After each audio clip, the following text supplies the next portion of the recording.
इसको थोड़ा कम करो। जाने अनजाने में हमसे बहुत बड़ी बड़ी गलतियां हो गई।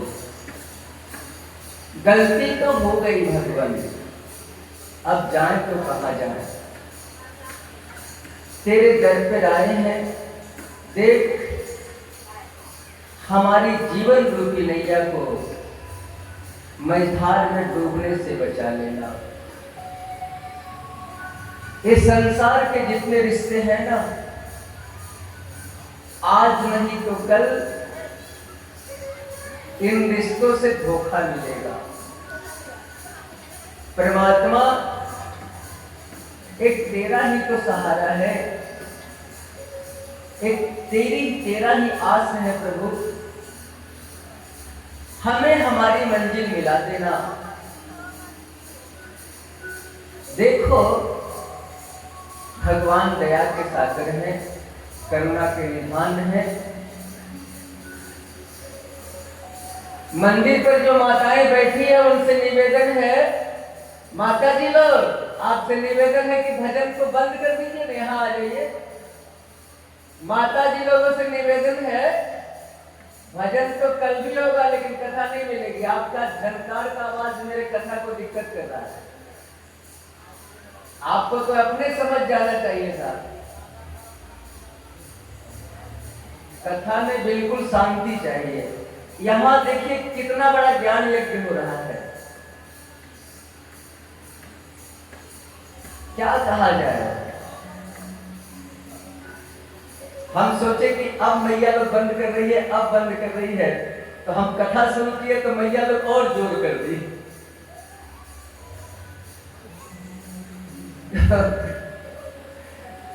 प्रेम से बोलो सियावर रामचंद्र की।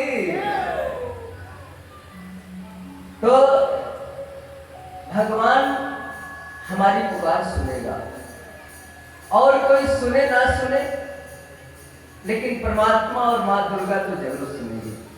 देखो आज कथा का तीसरा दिन है।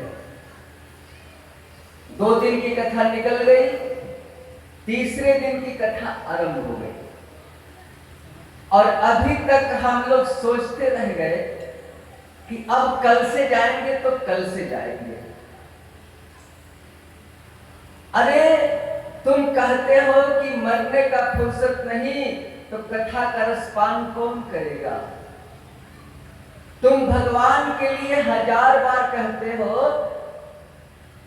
कि मरने का फुर्सत नहीं, कथा में क्यों जाए, कैसे जाए, और भगवान तुम्हारे लिए एक बार कह दिया कि बेटा हमारे पास भी तुम्हारे लिए फुर्सत नहीं। उस दिन क्या होगा, राम नाम सत्य हो जाएगा। इसीलिए हर काम को छोड़ के याद रखना, जितना तुम्हारे पास काम है कथा का 3 घंटा से पहले निपटा लो, क्योंकि जिस काम के चलते तू कथा को छोड़ रहा है वो काम तेरा साथ नहीं देगा। साथ तेरा ज्ञान ही देगा जो तेरे अंत समय को सुधार लेगा। इसलिए कथा स्वर्ग के अमृत से भी बढ़ के है जो आपके बीच हो रही है। जहां भगवान की कथा होती है वहां सारे तीर्थ आ जाते हैं कथा के रसपान के लिए। यदि आप कुंभ स्नान में नहीं गए हैं और कथा में आ गए तो कुंभ स्नान का सारा फल मिल गया। इसलिए कि तीर्थराज प्रयाग भी इस कथा में आ गए हैं। यदि आप किसी भी तीर्थ में नहीं गए हैं और भागवत के कथा में आ गए तो सारे तीर्थों का फल मिल जाता है। मैं नहीं कहता, शास्त्रों में लिखा हुआ है। ऐसी चमत्कारी कथा आपके बीच हो रही है, याद रखना। जहां भागवत की कथा होती है वहां सारे देवता आ जाते हैं कथा के रसपान के लिए। यह जगह जो है ना, भूमि तीर्थों का तीर्थ स्थल बन गया है, देवों का देव स्थल बन गया है। ये जो भूमि है, अरे इस मिट्टी को कोई तिलक लगा लेगा तो उसका किस्मत सुधर जाएगा। ऐसी चमत्कारी कथा दुर्गा मां के प्रांगण में हो रही है। जीवन का कल्याण हो जाएगा, उद्धार हो जाएगा। हमें क्या करना है? ज्ञान की गंगा बह रही है, आकर के उसमें गोते लगा लेना है। अमृत की बारिश हो रही है, हमें आकर के उसका पान कर लेना है। इतना ही तो करना है।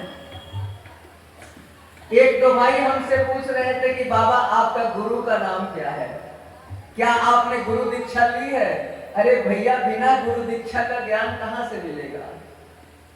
जब हम आपको बार बार कह रहे हैं गुरु दीक्षा लेना पड़ेगा, और हम रोज प्रतिदिन स्तुति में कह रहे हैं कि गुरु आश्रम की ओर से आपका हार्दिक अभिनंदन है। शांति कुंज हरिद्वार हमारा गुरु आश्रम है, जो कि प्रतिदिन आपको हम शुरू में बता रहे हैं। शायद लोग नहीं सोच समझ पाए होंगे। हम प्रतिदिन सबसे पहले गुरु का नाम लेते हैं कथा में। यानी कहते हैं इस भागवत के मंच से अपने गुरु आश्रम शांति कुंज हरिद्वार की ओर से आप सबों का हम हार्दिक अभिनंदन करते हैं। हम तो रोज कहते हैं कि नहीं कहते? लेकिन कथा में ध्यान नहीं रहेगा तो आपको बात समझ में नहीं आएगी।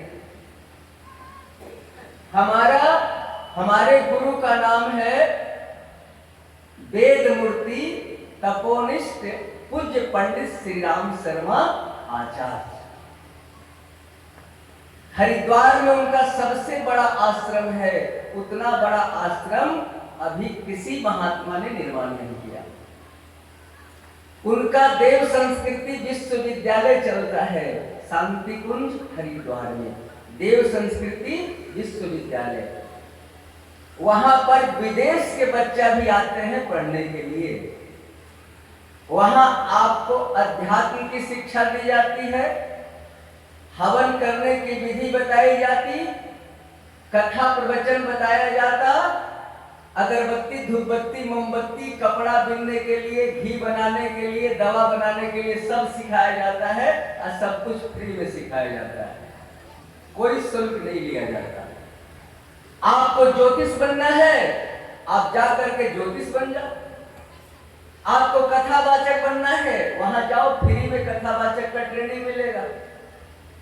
आपको दवाई बनाने का, आयुर्वेद की जानकारी लेनी है, आश्रम में चले जाओ।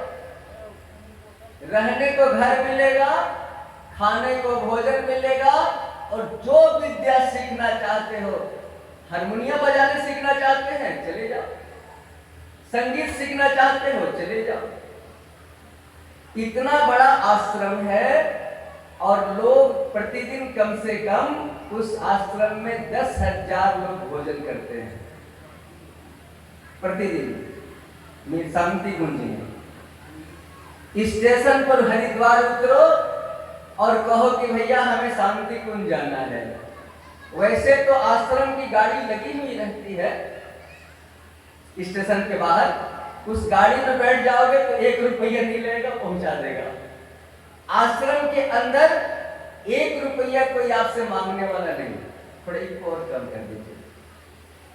आश्रम के अंदर भी 1 रुपया कोई नहीं मांगेगा आपसे। एक बार आश्रम जा करके तो देखिए, जाके देखिए कि शांति कुंज कैसा है।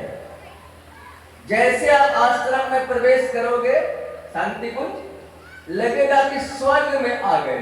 स्वर्ग में बिल्कुल शांति, बिल्कुल शांत। शादी विवाह सब उस आश्रम में होता है, सब बिना पैसे का, निःशुल्क। केवल लड़का लड़की चले जाओ, भोज भी फ्री में मिलेगा, और वहां के जितने परिवार के लोग हैं सब 2-2 रुपया दे देंगे तो कुछ दहेज तिलक भी हो जाएगा। सब व्यवस्था वहां है। हम वहीं के शिष्य हैं, हम गुरु के छोटे डाकिया हैं, छोटे डाकिया, सबसे छोटे। और